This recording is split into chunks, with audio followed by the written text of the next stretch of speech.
Quelle joie d'être encore en ces lieux. Quel bonheur, quel privilège.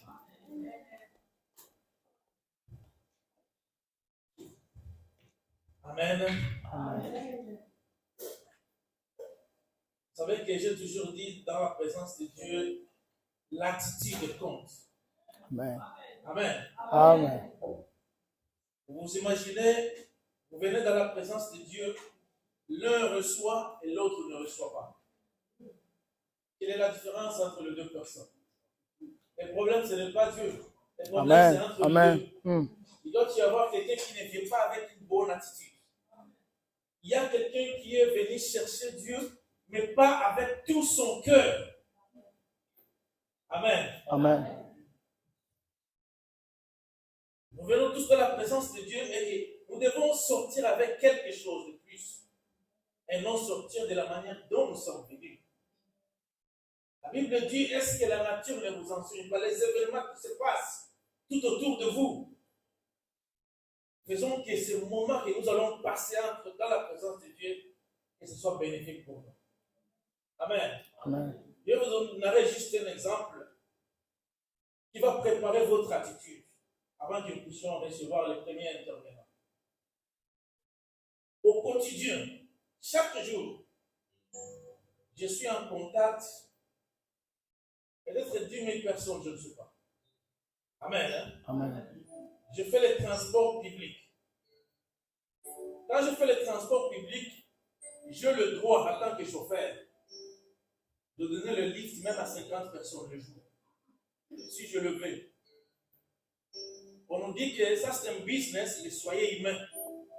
Amen. Amen. Soyez humain, c'est-à-dire tu peux transporter quelqu'un qui n'a pas de l'argent, il n'a pas les billets. Maintenant, écoutez bien l'histoire. Par jour,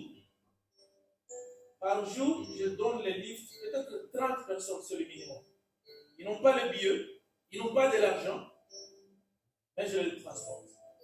Et par jour, je refuse à transporter 30 personnes par jour. Quelle est la différence? Le problème, ce n'est pas moi. Le problème, c'est que quand tu viens vers moi, c'est ton attitude qui me donnera la réponse. Je ne sais pas si je fais comprendre. Amen. C'est-à-dire, Azan a mon côté, Azan a tiqueté, moi je suis là, je suis le boss. Je suis comme son Dieu. Et ça dépend de la maloba ou koloba, la attitude na yo, la manière, la politesse, tout combiné. Et je suis là pour t'attendre. Azan a piété. Why? I've lost it. I don't have money, I want this. Il y a des gens qui ne savent même pas dire s'il vous plaît. Il vient comme si c'est lui le patron, il doesn't care, il ne s'inquiète pas. Si tu me donnes le livre, ça ne change rien. Donc, son attitude va me donner la réponse. À partir du moment où tu te mets, tu es out. Et juste après lui, il y a quelqu'un d'autre qui vient, même cas. Il n'a pas de l'argent, il n'a pas les tickets, mais dans la manière dont il va poser les mots. Il pose les mots avec politesse, avec gentillesse, bonne manière, il te montre le respect. Il te fait voir que si tu ne donnes pas ce livre, tout est bâclé pour moi. Il va tellement toucher ton cœur. Quelquefois, tu ne laisses même pas terminer. Juste au milieu de son explication, tout dépend de lui, ça ne dépend pas de moi. Il y a quelqu'un, il vient, il est tellement arrogant. Arrogant, c'est un petit pantalon, arrogant, à Fifi. C'est de la même chose avec Dieu. Quand nous venons dans sa présence, c'est ton attitude qui compte. C'est ton attitude qu'il est en train de regarder. Est-ce que tu es venu avec détermination? Tu as le souci d'avoir quelque chose, de recevoir quelque chose de sa part. C'est ce qui compte. Et il nous donne selon notre attitude. Amen. Sur base de notre attitude. Je ne sais pas si j'en fais comprendre. Amen. Alors, j'aimerais que nous soyons ici, concentrés, voulant recevoir quelque chose, un cœur disposé. Et quelqu'un se dit, je ne suis pas venu ici pour perdre le temps. Je suis concentré, je suis désintéressé, qui est à gauche, qui est à droite. Amen. Focalisé sur ce Dieu, ce qui va me parler, c'est ce qui importe. Amen. Amen. Et quand il voit une telle attitude, il te considérera comme Abel. Abel et Yaïn, c'est le problème de leur attitude. Quelqu'un fait bien les choses et l'autre ne fait pas bien les choses. Amen. Amen. Nous allons incliner nos têtes. Nous aurons des interventions cet après-midi. Nous serons tellement bien. Et nous allons recevoir la toute première intervention. Le premier intervenant, il va nous parler de la part de Dieu. Et nous allons écouter la prière de la part du pasteur après. Il va s'élever, il va prier pour nous. Et Dieu dispose nos cœurs et il va abandonner le prédicateur du jour. Le premier intervenant entre les mains de Dieu. Et Dieu l'utilise puissamment pour notre faveur. J'écoute la prière. Seigneur, merci pour la grâce. Merci pour la paix, Seigneur Jésus. Pour moi, et pas une aïe, nous en devons confort. C'est toi la parole et la parole de Dieu. Père, malgré nous en et que ça nous soit vie, n'a pas quoi. La Bible dit, et pas une aïe, hasard et d'acte. Ce qui nous en met les lois alliés, les actes qui planifient depuis l'éternité. Amen. Amen. Amen. Amen. Amen. Édifier du Père de gloire, Saint-Esprit à la mettre dans la prédication. Connecter du maintenant dans le nom de Jésus. Union soit yoté et que le musique dans le nom de Jésus-Christ. La commune Jésus, tout ça n'est pas notre vie. Amen. Amen. Amen. Amen.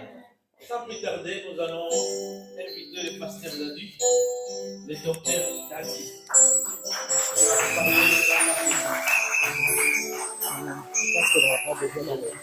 Merci. Non, merci. Amen, amen, amen. Amen, Église. Amen, amen peuple de Dieu. Amen. Nous bénissons le Seigneur pour cet après-midi. Tout est OK ici. Nos excuses, nos techniciens vont nous aider avec le micro. On a un petit souci avec nos micros. Nos sincères excuses pour cela. Je crois que on va utiliser ça. Amen, Église. Nous bénissons le Seigneur pour cet après. Est-ce qu'on peut acclamer le Seigneur pour ces moments? Est-ce qu'on peut bénir le Seigneur? Est-ce qu'on peut bénir le Dieu Tout-Puissant? Amen. Nous avons déjà prié avec notre pasteur, le pasteur André, qui nous a bénis avec cette belle prière. Que Dieu vous bénisse, pasteur. Nous sommes très reconnaissants, très bénis de votre présence, homme de Dieu, excellent homme de Dieu. Vraiment, votre présence est en ces lieux nous bénit, nous fortifie et nous dit beaucoup de la part de notre Seigneur. Papa Peter, que Dieu te bénisse particulièrement vous. Et tout le reste, le peuple de Dieu venant de Leeds, venant d'Huddersfield, nos bien-aimés de Bradford, nous sommes très, très contents, très ravis de vous avoir avec nous cet après-midi. Que notre Dieu vous bénisse, que notre Dieu vous bénisse, que notre Dieu vous bénisse. Est-ce qu'on peut acclamer une fois de plus notre Seigneur Jésus? Il est vrai, Dieu a déposé cette pensée de métanoïa dans nos cœurs. Dieu a posé ce message, ce thème métanoïa que nous allons tenter de partager avec nous pendant deux jours, à commencer d'aujourd'hui, bien sûr. Et je sais que Dieu ne manquera pas à nous édifier. L'Éternel ne manquera pas à nous bénir au travers de ce thème. Nous avons nos Bibles ouvertes dans le livre de Matthieu, chapitre 3. Nous irons du premier verset jusqu'au deuxième verset. C'est cela notre première lecture du jour. Matthieu, chapitre 3. Si on peut s'élever juste pour honorer honorer la parole de Dieu. Pour cette première lecture, juste pour la première lecture, on pourra se mettre après. En ce temps-là, parut Jean-Baptiste prêchant dans le désert de Judée. Il disait, répentez-vous, car le royaume des cieux est proche. J'aime la fin de ce texte, verset 2. Répentez-vous, car le royaume des cieux est proche. Est-ce qu'on peut acclamer, s'il vous plaît, la parole de Dieu? Que Dieu nous bénisse. Alléluia. Nous allons essayer d'aborder ce message pendant 45 minutes. Papa Peter vient d'insister, juste 45 minutes. Donc, ce qui fait que nous allons vraiment essayer d'être très brefs. Mais en 4 grands points, nous allons essayer d'aborder ce thème. Premier point, je vais essayer, dans mon introduction, définir par des termes simples, c'est quoi l'expression, que veut dire métanoïa et qu'est-ce que Dieu veut nous dire au travers de ce thème métanoïa. Deuxième grand point, je nous parlerai de l'importance du métanoïa et comment vivre le métanoïa. J'y aborderai la notion de la piété et par rapport à métanoïa. C'est-à-dire, là, nous allons souligner le fait d'être et non de paraître. Nous allons aussi, dans ce deuxième point, montrer la place de la croix et la mort en soi en ce qui concerne le métanoïa. Quelle est la place de la croix? Quel est le rapport que la croix peut avoir avec le processus de métanoïa, mais également le problème de la mort en soi. Et là, nous allons découvrir ensemble le secret que Christ nous donne, s'agissant, Papa Pita, de l'élévation de la gloire que nous voulons tous. Christ, là, nous révèle un secret merveilleux que nous allons partager ensemble. Au troisième point, par la grâce du Seigneur, nous allons parler de ce point que j'ai aimé quand le Saint-Esprit m'a vraiment inspiré. Plus de connaissances. Nous voulons plus de connaissances. Nous voulons plus de révélations. Chacun veut de révélations. Mais nous allons nous poser cette question. Pour quel but? Enfin. Et nous allons essayer d'en établir le rapport avec métanoïa. Et enfin, au quatrième point, nous allons tirer la conclusion de cette introduction parce qu'il y a deux autres intervenants qui viendront par la suite continuer avec ce thème. Le texte que nous venons de lire dans le livre de Matthieu, bien aimé, là, nous sommes en train de voir Jean-Baptiste en train d'introduire le ministère de Jésus. Mais nous remarquons que Jean-Baptiste est en train d'introduire le message, le ministère de Jésus par métanoïa. Il dit, j'aime ce qu'il dit, en ce temps, le Paris Jean-Baptiste prêchant dans les déserts, mais Jean-Baptiste prêchait qu'un seul message. Il disait, répentez-vous, car le royaume des cieux est proche. Il introduisait déjà les messages, il introduisait déjà, le ministère de Jésus-Christ, mais en nous rappelant que métanoïa est très important. Nous allons devoir comprendre pourquoi je dis ça. Premièrement, c'est quoi métanoïa? Par des termes plus simples, par des expressions plus simples qui vont nous aider à comprendre pour tous bien dans le Seigneur. Pourquoi ce terme? Pourquoi? Qu'est-ce que ça veut dire métanoïa? Je vais vraiment choisir des termes, des expressions vraiment simples pour que tous nous puissions arriver à comprendre le sens de cette expression métanoïa. D'origine grecque, bien sûr, le terme métanoïa traduit littéralement signifie les choses suivantes. Premièrement, un changement de point de vue. Qui dit métanoïa dit un changement de point de vue. On avait un point de vue X, mais quand le métanoïa sévit en nous, on n'a plus le même point de vue. On change le point de vue et nous allons devoir découvrir de quel point de vue nous sommes appelés à adopter en tant qu'enfants de Dieu. Métanoïa signifie aussi un renversement de la pensée. Un renversement de la pensée. C'est-à-dire nous avions l'habitude de penser autrement, nous avons l'habitude de penser d'une certaine manière, mais quand on vit métanoïa, on cesse de penser comme avant. Il y a la pensée qui change. Il y a la façon de voir les choses qui change également. Et dans la Bible, le mot le plus souvent traduit par métanoïa est repentance. Mais j'ai cette certitude que la simple repentance ne traduit pas correctement ou fortement bien aimé le Seigneur, le terme métanoïa. Ainsi, j'aimerais dire, métanoïa, je pourrais dire, le Saint-Esprit m'a aidé à comprendre, c'est plus qu'une simple repentance. Métanoïa, c'est une vraie repentance. J'insiste et je souligne là-dessus. Métanoïa, c'est une vraie repentance. Métanoïa, c'est une repentance qui est sincère, Papa Pita, qui est sincère, non seulement sincère, mais qui est aussi permanente, qui dure dans la durée. Une repentance permanente, une repentance qui est sincère et qui vient vraiment du profond de notre cœur. Métanoïa, c'est aussi un changement profond de l'être. C'est pas un changement superficiel. C'est pas un changement, bien aimé dans le Seigneur, non, un changement qui vient de l'intérieur. Un changement de l'être intérieur. On sait voir que ça, c'est pas un simple changement. Ça, c'est toute la personne qui a changé. C'est toute la personne qui est transformée. C'est ça aussi, métanoïa. Métanoïa, c'est un changement de mentalité et de finalité.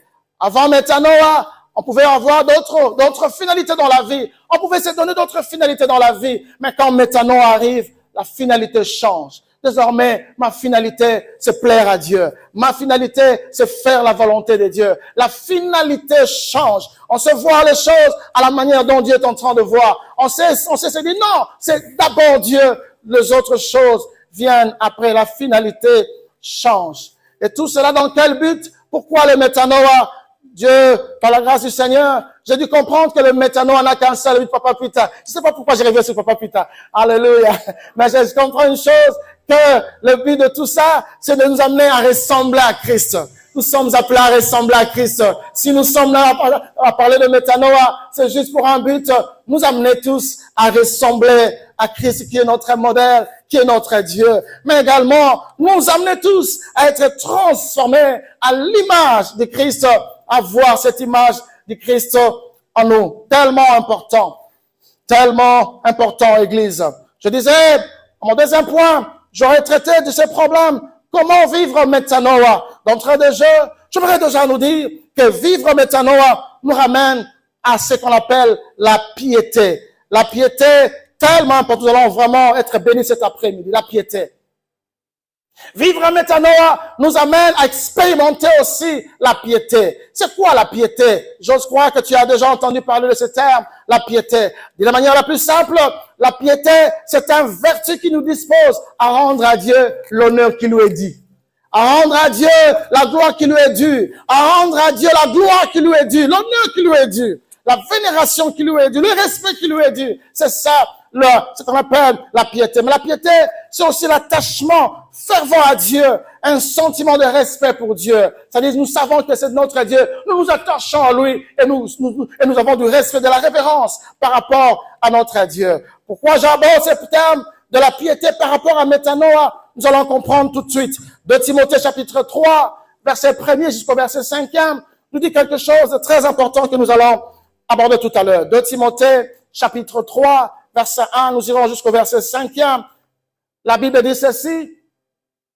Sache que dans les derniers jours, il y aura des temps difficiles, car les hommes seront égoïstes, amis de l'argent, fanfarons, hautains, blasphémateurs, rebelles à leurs parents, ingrats, irréligieux, insensibles et déloyaux, calomniateurs, intempérants, cruels, ennemis des gens de bien, traîtres, emportés en flets d'orgueil, aimant le plaisir que Dieu, plus que Dieu. Et enfin, le verset 5, ayant l'apparence de la piété. Oh, j'aime ce que la Bible est en train de souligner ici. Ayant l'apparence de la piété, mais régnant ce qui en fait la force. Éloigne-toi de ces hommes-là. La Bible nous parle de la condition des hommes dans ces derniers jours que nous vivons déjà. Bien-aimés dans le Seigneur, une lecture minutieuse de ce texte, bien-aimés, nous prouve une chose. J'ai du coup découvert une chose. J'ai pu découvrir que, bien-aimés, le genre dont on est en train de nous parler ici, remarquez très bien, il ne s'agit pas d'abord de païens.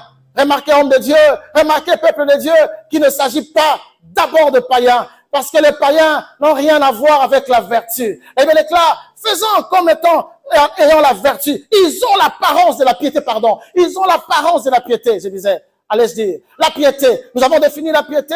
C'est ces vertus-là qui nous poussent, qui nous amènent à rendre à Dieu la gloire qui lui est due. C'est ces vertus-là qui nous amènent à s'attacher à Dieu.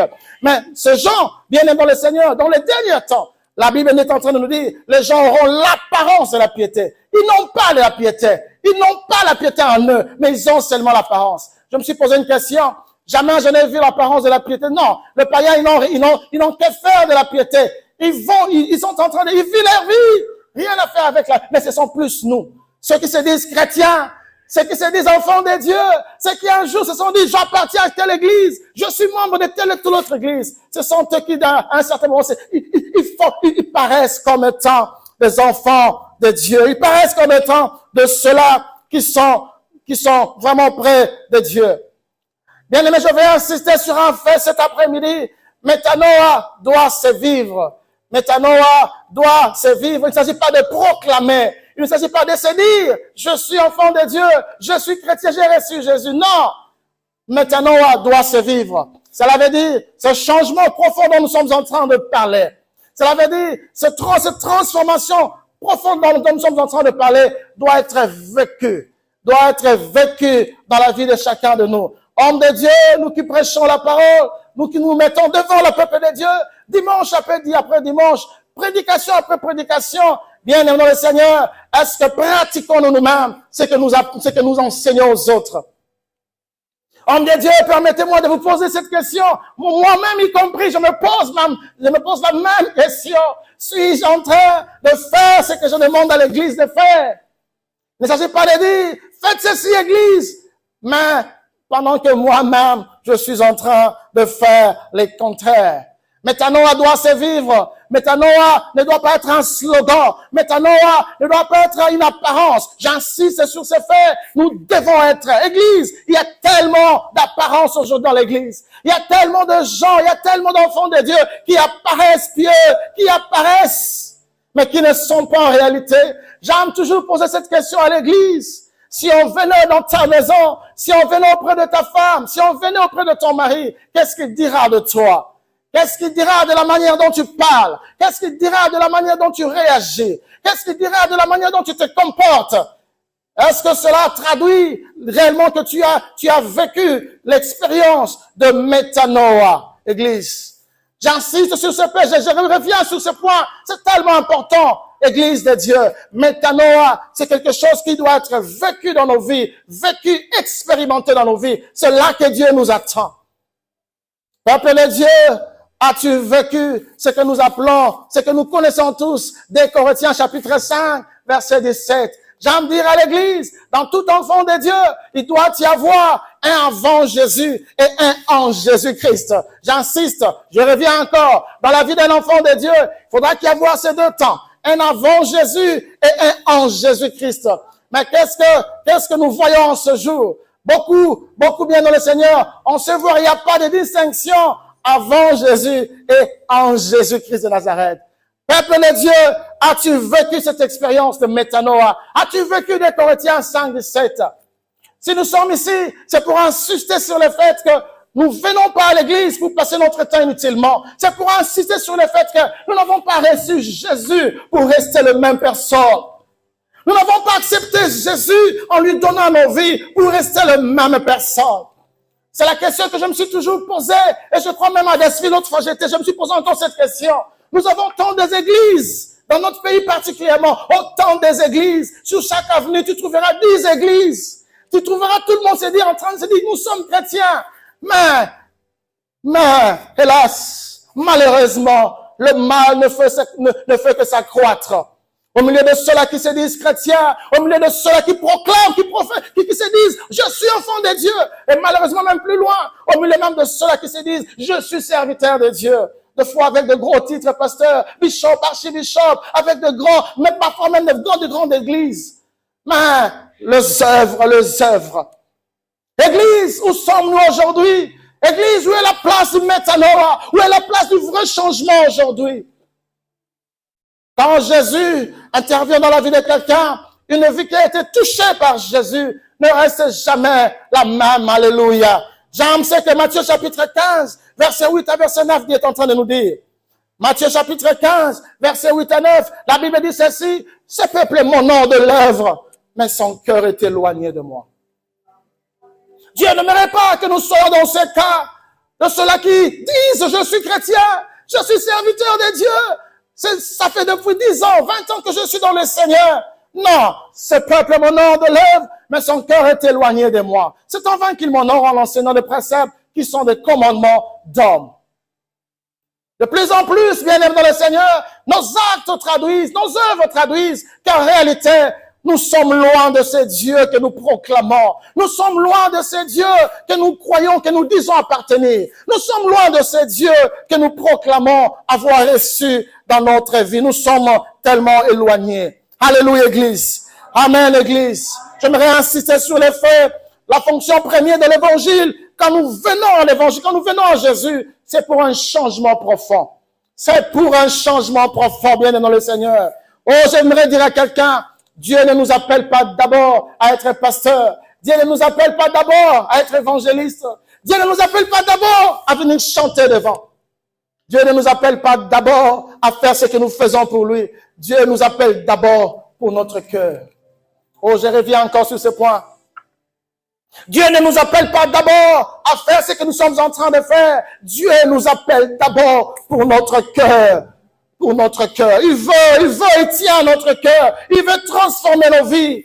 Il veut changer notre intérieur.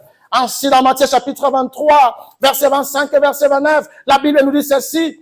Malheur à vous, scribes et pharisiens, hypocrites, parce que vous nettoyez les dehors de la coupe et du plat. Et côté dedans, ils sont pleins de rapines, d'intempérance. Pharisiens aveugles, nettoie premièrement l'intérieur de la coupe et du plat, afin que l'extérieur aussi deviennent nettes.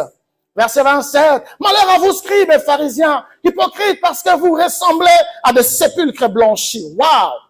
C'était tellement dur à écouter. Et pourtant, c'était la vérité, homme de Dieu. Parce que Jésus savait, connaissait leur cœur. Un contraste total par rapport à ce que les gens voyaient d'eux et ce que Jésus pouvait voir d'eux. Jésus étant Dieu, il savait l'état de leur cœur. Pendant que le peuple les vénérait, pendant que le peuple les considérait, pendant que le peuple les respectait.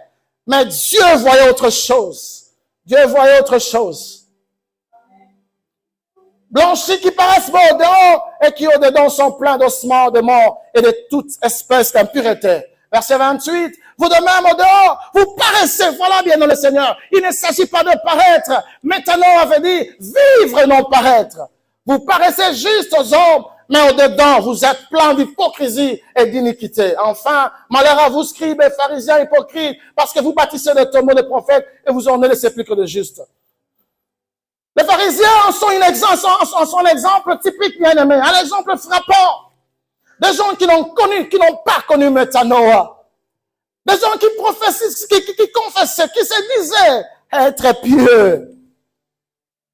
Comme je le disais tantôt, ils avaient du respect de la population. Ils avaient de l'égard de la population.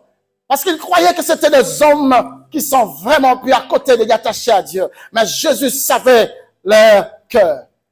Je me suis posé une question. Pourquoi Jésus se prenait tant aux pharisiens? Pourquoi Jésus s'opposait à eux? Et j'ai compris une chose. Une étude minutieuse de la vie des pharisiens m'enseigne ceci. Si Jésus était en train de reprocher, vraiment de tenir tête aux pharisiens, c'était parce que ces gens regardaient, ils étaient vraiment assis sur l'extérieur. Quand je dis extérieur, la pratique de la loi. Pour eux, ce qui comptait, si tu pratiques la loi, si tu fais ce qui est bon, d'après la loi de Moïse, tu es juste, tu es bon. Ainsi, un jour, les disciples de Jésus se mirent à table sans pour autant se laver les mains. C'est du scandale. Scandale, scandale. Comment peuvent-ils monter aux tables sans pour autant se laver les mains? Ça fait partie de notre tradition. Pour eux, ne pas se laver les mains, conformément à la tradition, c'était un délit. C'était un crime. Des gens qui se tenaient juste sur le fait de respecter la loi, les choses extérieures. Mais Jésus, non. Jésus est en train de nous dire, il ne s'agit pas de ce que tu fais aux yeux des hommes. Il ne s'agit pas de ce que les hommes disent de toi, de ce que les hommes rencontrent de toi, de ce que les gens vont voir de toi. Il s'agit de ton intérieur parce que moi, Dieu, je sais voir l'intérieur. Je sais voir l'intérieur. Quand même que tu ne dis à personne, quand même que tu apparais pieux, tu apparais juste. Moi, Dieu, je sais te voir à l'intérieur. Ainsi bien aimé le Seigneur, l'important de ne pas accomplir, c'est-à-dire le signe extérieur, la loi extérieure, mais ce qui est important, il s'agit de l'état de notre cœur, l'état de notre cœur. Deux choses que Jésus insiste, papa, homme de Dieu, femme, maman, qui est ici, l'intention et l'amour que nous avons pour Jésus, c'est ce qui donne la valeur à nos actions. Oh, je répète encore parce que peut-être que tu m'as pas bien compris. L'intention et l'amour que tu as pour Dieu, c'est ce qui donne de la valeur à tes actions. Pourquoi tu prêches? Pourquoi tu sers Dieu? Avec quelle intention? Être acclamé, recevoir des éloges. Il y a même de ceux-là même qui vont plus loin. Ils servent Dieu pour des intérêts, pour l'argent. Ils servent Dieu pour d'autres choses. Pour quel intérêt? Pour quelle intention? Et ton cœur, aimes-tu réellement Dieu? Tu aimeras l'Éternel, ton Dieu, de tout ton cœur, de toute ton âme, de toute ta force. Aimes-tu Dieu de cette manière? Est-ce que c'est cet amour-là que tu as pour Dieu qui te pousse à servir Dieu? Est-ce que cet amour-là que tu as pour Dieu qui t'amène à te sacrifier pour Dieu? Ou c'est juste pour des profits humains, des choses qui ne plaisent pas à Dieu? Ainsi, bien-aimé, on peut prier, on peut jeûner, on peut se faire de sacrifices pour Dieu, bien-aimé. Dieu est en train de regarder, les hommes peuvent t'acclamer, les hommes peuvent te jeter des fleurs. Voilà ce qu'il fait pour Dieu. Voilà comment il prêche bien. Voilà comment il sert son Dieu. Mais Dieu est en train de voir. Cet homme me sert, oui, mais je ne vois pas l'amour. Je ne vois pas moi dedans. Je ne me vois pas là-dedans. Alors je me suis posé la question, la Bible dit, ignorant ce qui fait la force de la piété. Alors qu'est-ce qui fait la force de la piété alors? Ces gens ignorent ce qui fait la force. Ils apparaissent pieux. Ils ignorent ce qui fait la force de la piété. Je me suis posé la question, qu'est-ce qui fait la force de la piété? Gloire soit rendue à Dieu. La piété, je disais, c'est ces vertus qui nous disposent à rendre à Dieu l'honneur qui lui est dit. N'oublions pas ça. Et l'une des choses importantes, bien-aimés, qui fait la force de la piété, qui fait même la piété, je dirais, c'est ce qu'on appelle la vraie conversion. La vraie repentance, c'est ce que j'appelle le métanoïa. C'est le métanoïa qui fait la force de la piété.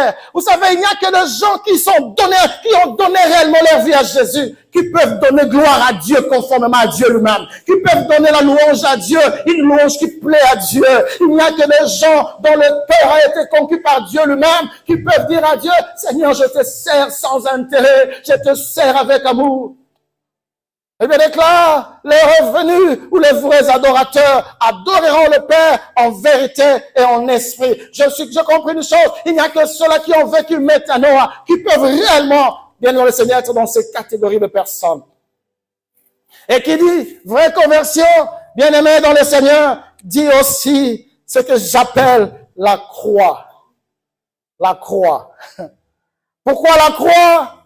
Parce qu'en mourant sur la croix de Golgotha, Jésus a donné la vie à chacun de nous, maintenant et pour l'éternité. Ainsi, je pourrais dire ceci, il n'y a pas de métanoïa sans la croix. Alléluia. Ça devient intéressant. Maintenant, j'entre vraiment dans le vide de mon message. Pas plus tard, faites-moi signe de que j'aurai atteint 45 minutes. Sinon, on va dépasser. Je disais, il n'y a pas de métanoïa sans la croix. Impossible, impossible. Luc chapitre 9, verset 23. Luc 9, 23, Jésus est en train de dire, pour il dit à tous, si quelqu'un veut venir après moi, qui renonce à lui-même, qui se charge chaque jour de sa croix, qu'il me suive. On ne peut parler de métanoïa sans la croix, impossible. Parce que Jésus est en train de dire que celui qui veut me suivre, oui Seigneur, je veux te suivre, mais la condition, es-tu prêt à porter ta croix? Nous savons tous, juste un rappel, la croix, la mort sur la croix était une mort, réservée aux brigands, aux condamnés de mort, qui devaient subir non seulement le charge, qui devaient porter, bien aimé, cette croix-là sur la montagne, mais aussi les humiliations, les injures, tout le long du parcours. Ils étaient injuriés, brigands, meurtriers. Et porter sa croix veut dire que toi-même, tu portes l'instrument de ta crucifixion, mais tu acceptes aussi les humiliations sur le long du chemin. C'est ce que beaucoup ne veulent plus. C'est ce que l'Église aujourd'hui ne veut plus. Porter l'instrument de sa crucifixion. Mais tout au long du chemin, pasteur, accepter les humiliations, accepter les injures. Beaucoup veulent la gloire, comme nous allons le voir tout à l'heure. Beaucoup veulent la révérence, l'honneur, le fleur. Mais j'oublie une chose. Jésus est passé aussi par là. Tout au long du chemin qu'il a mené au Golgotha. Il y a eu de salive, il y a des injures. Toutes sortes de choses. Jean, Luc, chapitre 9, 57 à 62. Jésus nous dit quelque chose de ça. J'ai vraiment aimé ça. Pendant qu'ils étaient en chemin, un homme lui dit, Seigneur, je te suivrai partout où tu iras. Comme toi et moi, des fois, nous disons à Dieu, Seigneur, on l'andayo. Quand tu pries, tu dis, Seigneur, moi, je veux te suivre. C'est bien beau. Mais Jésus lui répondit, les renards ont des tanières et les oiseaux du ciel ont des nids, mais le Fils de l'homme n'a pas un lieu où il puisse poser sa tête, Il dit à un autre, suis-moi. Il répondit, Seigneur, permets-moi d'abord d'aller ensevelir mon Père. Quelles excuses! Quelles excuses! Mais Jésus lui dit, laissez les morts ensevelir les morts, et toi va annoncer le royaume de Dieu. Et enfin, un dernier, si je ne me trompe pas. Un autre a dit, je te suivrai, Seigneur, mais permets-moi d'aller d'abord prendre congé de ceux de ma maison. Jésus lui répondit, quiconque met la main à la charrue et regarde en arrière n'est pas propre au royaume de Dieu. 3 personnes différentes. Jésus nous montre l'appel de 3 personnes. Il se disait, c'est Jésus, je veux te suivre. Jésus, je veux te suivre, je veux te servir. 3 différentes personnes. Mais, papa, putain, ils n'ont pas compris que suivre Jésus inclut un prix à payer. Oui, tu peux bien suivre Jésus. Tu peux bien proclamer devant les hommes, je veux suivre Jésus. Mais il y a toujours un prix à payer. Et il n'était pas conscient de ce prix à payer. Il n'était pas conscient. Autant d'eux n'étaient prêts à payer le prix de porter sa croix. De porter sa croix. Crucifier ses intérêts. À des termes plus simples, que veut dire Église? Porter sa croix. Ça veut dire quoi? Comme les koulousou. Parce que l'Église aujourd'hui, on a mis la croix de côté. La croix mis de côté, pasteur. On nous parle de l'onction, on nous parle de beaucoup de choses. Mais quelles sont ces églises où la croix reste au centre? La croix doit être remise au centre de l'évangile et de nos prédications. La croix, le message de la croix. Et des fois, quand on parle de la croix, c'est juste pour en parler des avantages. Oh, tout a été accompli sur la croix. Ça, c'est bien. Mais il n'y a pas que cet aspect de choses. Il n'y a pas que l'accomplissement des promesses. Il n'y a pas que la mort a été vaincue. Il y a aussi le fait que Christ est passé là. Il veut aussi que nous puissions passer là aussi. Ainsi, il dirait dans Luc chapitre 4, 14, 27. Luc 14, 27. Quiconque ne porte pas sa croix et ne me suit pas ne peut pas être mon disciple. Non. Non. Seigneur, je te suivrai, c'est vrai, Seigneur, je vais te servir. Et surtout, l'église, dit gablo. Les choses de Dieu, quand tu sers Dieu, tu as l'honneur, tu as les honneurs, tu as tout ça. Les hommes de Dieu sont respectés. Jadis, personne ne voulait être homme de Dieu. Parce que les hommes de Dieu, c'était des malheureux, des pauvres, des gens que personne n'en voulait. Mais avec l'évolution des choses, tout le monde veut être homme de Dieu. C'est bien beau, mais Jésus est en train d'insister sur un fait. Quiconque ne porte pas sa croix, ne me suit pas, ne peut pas être mon disciple. Ainsi, l'église aujourd'hui est remplie de fausses repentances. Demain, l'homme de Dieu nous parlera de fausses repentances. De fausses repentances. Nos églises, permettez-moi de vous parler de ces choses, parce que c'est la réalité que nous vivons. C'est la réalité de vie que nous vivons. Nos églises sont remplies de gens qui se disent chrétiens, mais qui au fond ne le sont pas. Qui au fond ne le sont pas. Parce que si nous étions vraiment chrétiens, si nous avons vraiment connu Jésus, ce qui se passe autour de nous, enfants de Dieu, n'allait pas avoir lieu. Non! Là où Jésus règne, on se voit l'amour. Là où Jésus règne, on se voit la paix. Là où Jésus règne, on se voit le fruit de l'esprit. Où sont les fruits de l'esprit aujourd'hui au milieu de nous? Personne ne veut s'humilier, tout le monde veut être élevé, tout le monde veut la gloire, tout le monde veut être acclamé. Tout le monde veut la gloire, l'honneur, tout le monde en veut. Porter sa croix, des termes plus simples, veut tout simplement dire suivre Jésus, même si vous devez perdre certains de vos proches. Tu te dis, je suis Jésus, mais toi, me mangana masumu, amangana otonga, le roi n'a mis Yesu, yepe natikali. Même s'il est mon meilleur ami, même si c'est par lui que j'ai fait, Dieu m'a fait ceci, mais comme il m'amène dans le mauvais chemin, je le laisse parce qu'il y a un métanoïa qui se passe dans ma vie. C'est ça, suivre Jésus. Être prêt même à abandonner certaines choses pour Jésus. Pour Jésus.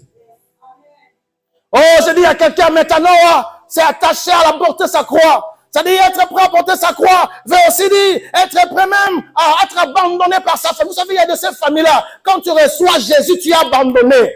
Je suivais un témoignage d'un pasteur musulman, il raconte comment il a reçu Jésus et comment il a été rejeté par sa famille. Toi, peut-être que tu ne l'as pas vécu, mais il y a des gens qui ont été rejetés par leur famille, tout simplement parce qu'ils ont reçu Jésus. Ils ont accepté de tout abandonner. Toi, tu n'as pas connu ça, mais il y a des gens qui ont connu ça. Maltraité parce qu'il a reçu Jésus, parce qu'il a accepté le métanoïa. Ce sont des gens qui ont été prêts, qui sont dit, Seigneur, c'est toi ou rien. C'est ça le métanoïa. Es-tu prêt, toi, à abandonner toutes choses pour Jésus? Combien sont prêts à être abandonnés même par leur famille pour gagner Christ? Pour gagner Christ. Métanoïa, c'est être prêt à perdre sa réputation, sous tous les lots. Tout le monde tient sa réputation. Baby, c'est la réputation. Baby, c'est la réputation. Hein? Je me disais, si Jésus était à cette époque, je ne sais pas si Jésus, parce qu'il y a la réputation de Jésus, Jésus n'avait plus de réputation, hein? Jésus avait tout perdu comme réputation. Aujourd'hui, tout le monde tient à sa réputation. Mais maintenant, on veut aussi dire, être prêt à accepter même que sa réputation soit souillée. Aussi longtemps que je ne me reproche de rien. Aussi longtemps qu'il n'y a rien du diable à moi. Aussi longtemps que ma conscience ne me reproche de rien. Même si tu salues ma réputation, il y a un Dieu qui lave ma réputation. Il y a un Dieu qui lave. Il y a un Dieu qui nous défend. Il y a un Dieu qui nous parle pour nous. Là où on nous calomnie, là où on parle du mal contre nous, il y a un Dieu qui parle pour nous. La Bible l'appelle notre avocat auprès du Père. Bien-aimé, ne t'accroche pas à ta réputation. Si tu as même sa réputation, mais aussi longtemps que tu es dans le vrai, Dieu est avec toi. Je crois, on va dire, papa, putain, combien de minutes encore? 5 minutes. La prédication de la croix, pour aller finir, parce que je dois finir, la notion de la croix inclut la notion de la mort en soi. On ne peut parler de la croix sans parler de la mort en soi. Romains chapitre 6, verset 2. Romains 6, 2. Loin de là, nous qui sommes morts au péché, comment vivions-nous encore dans le péché? Maintenant, ceux qui vivent dans le péché, c'est que quoi? Ils ne sont pas morts au péché. C'est là le grand problème de l'Église. C'est là le grand problème, nous, enfants de Dieu aujourd'hui. C'est là le grand problème. Et j'aime la suite, Romains 6, verset 6 à 8, nous dit ceci. Sachant que notre vieil homme a été crucifié avec lui, afin que le corps du péché fût détruit, pour que nous ne soyons plus esclaves du péché, car celui qui est mort est libre, libre du péché. J'aime le verset 8 ensuite. Or, si nous sommes morts avec Christ, nous croyons que nous vivons aussi avec lui. Problème à toi, problème à moi, problème à l'Église. Nous sommes encore trop vivants. La chair est encore trop vivante. Trop vivante. Dans la 5:20, on va pas lire, nous décrit les œuvres de la chair. Les œuvres de la chair. En passant, l'idolâtrie, les querelles, la jalousie, les disputes. Ne les retrouvons-nous pas au milieu de nos églises? Dans l'église de Dieu, il y a des jalousies. Dans l'église de Dieu, il y a des querelles. Dans l'église de Dieu, il y a des divisions. Ce sont des choses qui ne pouvaient s'être retrouvées au milieu de nous si nous étions réellement morts, si nous sommes réellement morts. Christ nous invite à mourir. Koufa. Problème là, tu vis trop. Voilà pourquoi, bien dans le Seigneur, il y a un problème. Sur le processus de la transformation du métanoïa, on doit accepter la croix, Papa Pita. Sur ce processus, Dieu nous demande de renoncer à beaucoup de choses. Cela peut inclure restituer des choses. On dit ça. Cela peut inclure demander de pardon, accepter de t'humilier s'il le faut. Cela peut inclure, bien-aimé, des épreuves, des humiliations que tu dois accepter pour gagner Christ. C'est un processus où Dieu nous taille, où Dieu nous brise de foi. Accepte les brisements. Aujourd'hui, à l'église, personne ne veut les brisements. Personne ne veut être brisé. Personne ne veut être brisé. Parce que Dieu nous connaît. Dieu sait que tu ne peux pas aller là avec ce comportement. Dieu sait. Dieu connaît chacun de nous. Dieu sait que je ne peux pas t'utiliser puissamment avec cette façon de parler. Je dois briser ça. Dieu aimerait nous amener loin. Dieu aimerait nous utiliser. Mais ce qui empêche, est-ce que la main de Dieu se voit en nous? La manière, papa, putain, que Dieu te bénisse, papa. Papa Pita parlait justement de la disposition de notre cœur. Nous ne sommes tellement pas disposés. Dieu est en train de dire, mon enfant, ma fille, je veux tellement agir avec toi. Je veux tellement t'utiliser. Voilà, tout est ready for you. Voilà les dons que j'ai pour toi. Voilà les talents que j'ai pour toi. Voilà les âmes qui doivent être sauvées par toi. Voilà une guérison qui est là, qui t'attend. Mais tu n'es pas disposé. You are not ready. Parce que ta façon de parler, ta façon de voir les choses ne me pousse pas Dieu à agir avec toi. Église, acceptons les brisements. Ne fouillons pas les brisements de Dieu. Même si Dieu nous humilie, même si Dieu est en train de nous faire, accepte ça. C'est pour ton bien. C'est pour ton bien. Vous savez, nous voulons tous la gloire aujourd'hui. Nous voulons tous l'élévation. Nous voulons tous les bonnes choses. Personne ne veut les mauvaises choses. Nous voulons tous la gloire, la puissance. Surtout les hommes de Dieu. Nous voulons tous les bonnes choses. Philippiens 2, 5 à 11. Je vais finir, Papa Peter. Je vais finir. Philippiens 2, 5 à 11 nous dit ceci. Ayant vous le sentiment qui était en Jésus-Christ, lequel existant en forme de Dieu, n'a point regardé comme une proie arrachée d'être égal avec Dieu. Waouh! Mais s'est dépouillé lui-même en prenant une forme de serviteur, en devenant semblable aux hommes, Dieu qu'il était. Et ayant apparu comme un simple homme, Dieu qu'il était. Il s'est humilié lui-même, se rendant obéissant jusqu'à la mort, même jusqu'à la mort de la croix. Et la suite est tellement merveilleuse, tellement merveilleuse. C'est pourquoi aussi Dieu l'a souverainement élevé et lui a donné le nom qui est au-dessus de tout nom, afin qu'au nom de Jésus, tout genou fléchisse dans les cieux, sur la terre et sous la terre. Mais cela a un prix. Pasteur, a un prix. Il devait s'humilier, oublier cette gloire, oublier tout. C'était un prix. Nous voulons l'élévation. Nous voulons tout ça. Are we ready? Sommes-nous prêts à payer ce prix-là? Jésus nous montre le chemin. Jésus nous montre le chemin. Jésus nous montre le chemin, Église. J'aimerais dire à quelqu'un, plus tu meurs, plus tu vis. Ah, je répète encore. Plus tu meurs, plus tu vis. Plus tu meurs, plus tu vis. Plus ce Christ vit en toi. C'est plus tu meurs, plus ce Christ se glorifie en toi. Ah, je répète encore. Plus tu meurs, plus tu portes ta croix, plus tu ressembles à Jésus. Plus tu meurs, plus ce Christ agit en toi. Pasteur, j'ai compris une chose. Plus je meurs, plus Christ se glorifie en moi.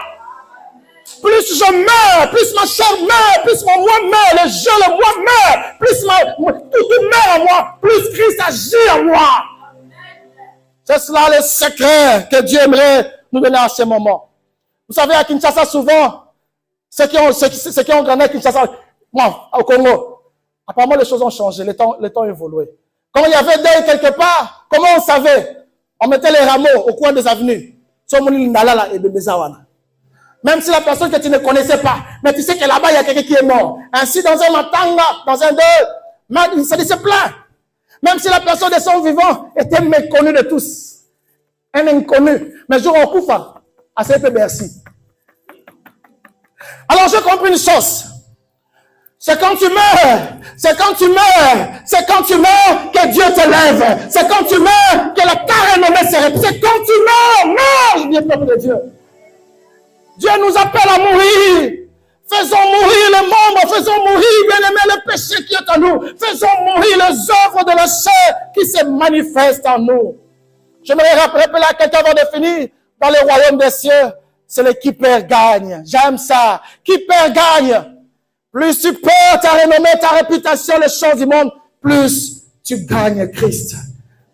Avant de conclure, je vais conclure par ce point. Je conclue vraiment, Papa Peter. Je sais que ce soir, la fin. Nous voulons tous la connaissance. C'est autre chose que nous voulons. À part la puissance, la connaissance. Connaître. Ainsi, nous allons en séminaire. Des fois, il y a même des thèmes. Tu dis, hey, thème en Jean Watt. Dernièrement, j'ai vu un thème. Je ne sais pas si tu l'as vu aussi sur les réseaux sociaux. Le mystère des caleçons troués. Qui a vu ça? Qui a vu ça? J'ai dit, waouh! Quel thème? J'ai montré ça à ma femme. Le mystère des caleçons troués. Nous voulons des thèmes qui nous font trembler. C'est dans la Bible, parce que je vais te montrer. C'est dans la Bible. J'ai vu ça dans la Bible. Il s'est défendu. Yeah. J'ai dit, waouh! Que des thèmes qui nous laissent, waouh! Nous voulons la connaissance. Nous voulons des choses qui nous font trembler. C'est bien beau. Et on s'appuie sur Osée 4:6. Mon peuple périt parce qu'il lui manque la connaissance. Oui, nous voulons la connaissance. Mais j'ai compris une chose. La vraie connaissance de Dieu nous amène à craindre Dieu. La vraie connaissance de Dieu nous amène à changer. La vraie connaissance de Dieu nous amène à ressembler à Christ. À quoi ça sert de sortir des versets quand tu sors des versets? À bloquer mon tu cites des versets, papa, tu donnes la révélation de ces tonnerres. C'est bien beau, nous avons tous besoin de ça. Mais ça t'amène où? Quelle est ta vie? Qu'est-ce que tu mets comme vie? Quelles sont tes œuvres? Connaissance bien, mais les œuvres, montre-nous les œuvres. Montre-nous les œuvres.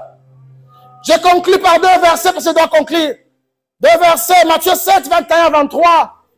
Papa, putain, je ferme vraiment, je ferme. Matthieu 7, 21, 23. Ceux qui me disent, Seigneur, Seigneur, n'entreront pas tous dans le royaume des cieux. Mais celui-là seul qui fait la volonté de mon Père qui est dans le ciel. Mon frère, dernier verset, toujours Matthieu, le dernier verset. Plusieurs me diront ce jour-là, Seigneur, Seigneur, n'avons-nous pas prophétisé par ton nom? Alors je leur dirai ouvertement, je ne vous ai jamais connu. Retirez-vous de moi, vous qui commettez l'iniquité. Je crois à des sujets aussi dit ça. Aujourd'hui, nous parlons tous, une fois sauvé, sauvé pour toujours. On ne peut pas perdre son salut. Gloire à Dieu si tu crois à ça. Mais il y a une chose que Dieu est en train de me dire. Il y a de ceux-là qui viendront auprès de Dieu. Seigneur, souviens-toi. Mais Christ ira. Je ne vous ai jamais connu. Jamais connu. Église, je finis avec ces derniers versets, s'il vous plaît, de ces derniers versets. Matthieu 7, 13 à 14. Entrez par la porte étroite, car large est la porte spacieuse et le chemin qui mène à la perdition. Il y en a beaucoup qui entrent par là. Et enfin, mais étroite est la porte resserrée, le chemin qui mène à la vie. Et il y en a peu qui trouvent. Est-ce qu'on peut acclamer Jésus? Église, avant de quitter ce stade, j'aimerais dire à quelqu'un, nous avons tous reçu la grâce de recevoir Christ. C'est pas pour que nous puissions nous dire, je suis chrétien, je suis membre de telle ou telle autre église. Mon pasteur sait. Il s'agit de notre vie. J'ai toujours dit, joue avec tout, mais ne joue pas avec ton éternité. Ne joue pas avec ton salut. Il est question d'éternité. Il est question d'éternité. Et en ce jour-là, ton mari ne sera pas là. Ta femme ne sera pas là. Celui qui t'influence dans le mal, il ne sera pas là. Tu seras face à Dieu seul. Tu rendras compte à Dieu de tout ce que tu fais maintenant. Que Dieu nous bénisse. Merci beaucoup.